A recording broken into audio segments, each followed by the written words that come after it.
Kerala to मक्का, केरल से मक्का शरीफ का सफ़र, फिर मक्का शरीफ से मदीना शरीफ का सफ़र। शिहाब चतुर एक नौजवान जवा साल केरल की सरज़मीन के हैं और ये हज के लिए निकले हैं। तकरीबन 60 दिन से ये मुसलसल कंटिन्यू अपने सफ़र को जारी रख रहे हैं और जहद मुसलसल से चल रहे हैं। अल्लाह इनकी काविश कबूल फरमाए।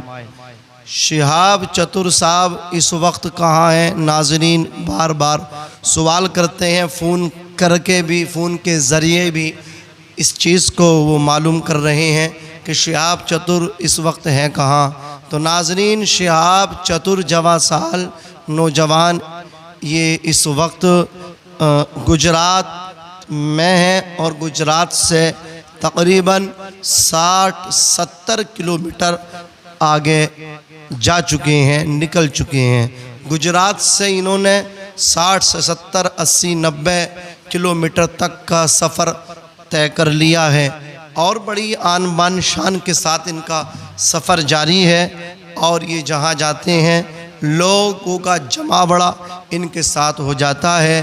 बच्चे भी आते हैं, जवान भी आते हैं, बुज़ुर्ग भी आते हैं और सब इनको देखते हैं, इनकी ज़ियारत करते हैं। शिहाब चतुर की एक बात बड़ी ख़ास हमने ये देखी कि शिहाब चतुर से एक बच्चा आया और उसके वालिद ने जब उस बच्चे का मुसाफ़हा शिहाब चतुर से कराना चाहा तो शिहाब चतुर ने अपने हाथ को उस बच्चे के हाथ से मिला लिया। वहीं पे एक खातून आई तेज़ी के साथ और वो खातून शिहाब चतुर के पास जा रही थी। शिहाब चतुर रुके, वो खातून लंबे कदमों से शिहाब चतुर के तरफ और उनके समत बढ़ लगी थी। शिहाब चतुर रुके, लेकिन जैसे कि औरत ने बच्चे की तरह हाथ दराज किया, लंबा किया, हाथ मिलाना चाहा, शिहाब चतुर ने मना कर दिया, ये कहते हुए कि गैर महरम है और गैर महरम से हाथ मिलाना जायज़ नहीं। अल्लाहु अकबर। आप देख सकते हैं हमारे पास एक टेलीफ़ोन, हमारे एक दोस्त पाली राजस्थान में रहते हैं, मोइन ज़ियाई साहब। मोइन ज़ियाई इसलिए लगाते हैं कि मुहद्दिस कबीर अल्लामा ज़ियाउल मुस्तफ़ा साहिब दामत बरकातुहुमुल आलिया वल कुदसिया के ये मुरीद हैं, इसलिए ज़ियाई लगाते हैं। ये कह रहे थे कि शिहाब चतुर सुन्नी है या फिर कोई और है, तो मैंने कहा शिहाब चतुर अल्हम्दुलिल्लाह अहले सुन्नत व जमाअत का एक फ़र्द है, ये सुन्नी सहीहुल अक़ीदा है अल्हम्दुलिल्लाह। अल्लाह इन्हें इस्तिक़ामत अता फ़रमाए।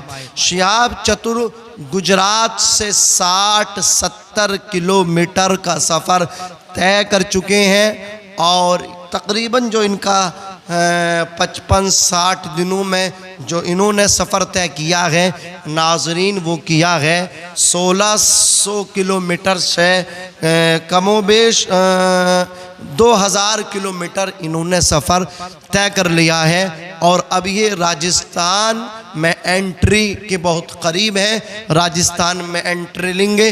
राजस्थान वाले जो सवालात कर रहे थे, मालूम कर रहे थे कब आएंगे, तो शिहाब चतुर साहब का आप इस्तकबाल के लिए तैयार रहें। आप उनकी राह में अपना दिल बिछाने के लिए तैयार रहें। नौजवान बहुत जल्द आपके राजस्थान में बहुत जल्द दाखिल होने वाला है। अल्लाहु अकबर। बहुत सारे लोग टेलीफ़ोन करते हैं और वो ये कहते हैं कि शिहाब चतुर से हमारे लिए दुआ कराइएगा। तो शिहाब चतुर साहब ने ख़ुद से ये बात वाज़ेह कर दी है कि मेरा सफ़र बड़ा कठिन है, सऊबतें हैं, मसाइबो अलाम हैं, सफ़र दुश्वार है, लेकिन हौसला मेरा बड़ा मज़बूत है, कॉन्फिडेंस से चल रहा हूँ। इस मज़बूत मुस्तहकम हौसले के सामने कठिन सफ़र भी आसान हो जाएगा। शिहाब चतुर ने कहा मैं इस वक्त सबके लिए दुआ कर रहा हूँ और मक्का शरीफ जाकर भी सबके लिए दुआ करूँगा। लेकिन फ़िल वक्त, इस वक्त में, फ़िल वक्त यानी इस वक्त में आप लोगों की साहब दुआओं की मुझे बड़ी ज़रूरत है, आप मेरे लिए दुआ करें। तो इस वक्त नाज़रीन आप शिहाब चतुर के लिए दुआ करें, और शिहाब चतुर तो आपके लिए दुआ कर ही रहे हैं, बराबर दुआएं वो कर रहे हैं। शिहाब चतुर ने जो पैदल सफ़र किया है, इस पर भी कुछ लोग एतराज़ करते हैं और वो दलील पेश करते हैं। अल्लाह के रसूल सल्लल्लाहु अलैहि वसल्लम ने एक औरत को मना किया कि पैदल हज न करें। साहब तो फिर ये शिहाब चतुर क्यों जा रहे हैं पैदल हज करने के लिए?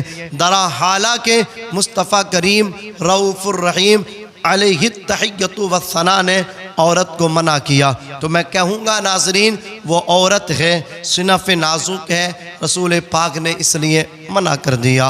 और हम भी कहते हैं कि औरत ना जाए, बड़ी परेशानी है, दुश्वारियाँ हैं। अल्लाहु अकबर। दूसरी चीज़, एक हदीस और पेश करते हैं और कहते हैं शिहाब चतुर का सफ़र ठीक नहीं है, दुरुस्त नहीं है। मैंने कहा बताइए कौन सी हदीस? का दूसरी हदीस ये है कि एक शख्स ने मिन्नत और नज़र मानी थी कि वो पैदल खाने काबे का तवाफ़ करेगा, हज की सआदत हासिल करेगा। उस बुज़ुर्ग को, ये कहिए शेख फ़ानी को, दो अशख़ास पकड़ के चल रहे थे, सहारा दे रहे थे। रसूल पाक ने फरमाया इनके लिए पैदल सफ़र करना जायज़ नहीं। अल्लाह अकबर। कहते देखें साहब, रसूल पाक ने तो रोक दिया उस बुज़ुर्ग को, औरत को, शिहाब चतुर क्यों जा रहे हैं? तो आपने शायद हदीस को समझा नहीं। और कुछ लोग सूरतुल बक़रा की जो आखिरी आयत हैं, एक आयत का जुज़ है, उसको तिलावत करने के बाद उससे इस्तिदलाल करते हैं और शिहाब चतुर के सफ़र को साहब वो नाजायज़ करार देते हैं, गलत ठहराने की कोशिश करते हैं। वो कहते हैं ला युकल्लिफुल्लाहु नफ्सन इल्ला वुस्अहा, कि अल्लाह ताला किसी भी जान पर बोझ नहीं डालता मगर उसकी वुसअत के मुताबिक। साहब अगर आपने इस आयत करीमा के जुज़ के तर्जमे को अच्छी तरह समझ लिया होता तो आपका एतराज़ ही दफ़ा हो जाता और आप भी कहते कि शिहाब चतुर का सफ़र दुरुस्त है। कुरान मुक़द्दस में अल्लाह ने फरमाया कि किसी भी जान पे रब ताला बोझ नहीं डालता मगर उसकी वुसअत के मुताबिक। औरत में वुसअत नहीं थी पैदल हज करने की साहब, और उस बुज़ुर्ग जिसको दो शख्स पकड़ के चल रहे थे उसमें भी ताकत नहीं थी, इसलिए रसूल पाक ने मना किया। जो आयत करीमा में है कि वुसअत नहीं, वुसअत के मुताबिक अल्लाह ताला बोझ डालता है, तो बुज़ुर्ग में जाने की वुसअत न थी, ख़ातून में मक्का शरीफ जाने की वुसअत न थी, पैदल चल के। अल्लाह अकबर। हम भी कहते जिसमें वुसअत ना हो उसका जाना जायज़ नहीं। शिहाब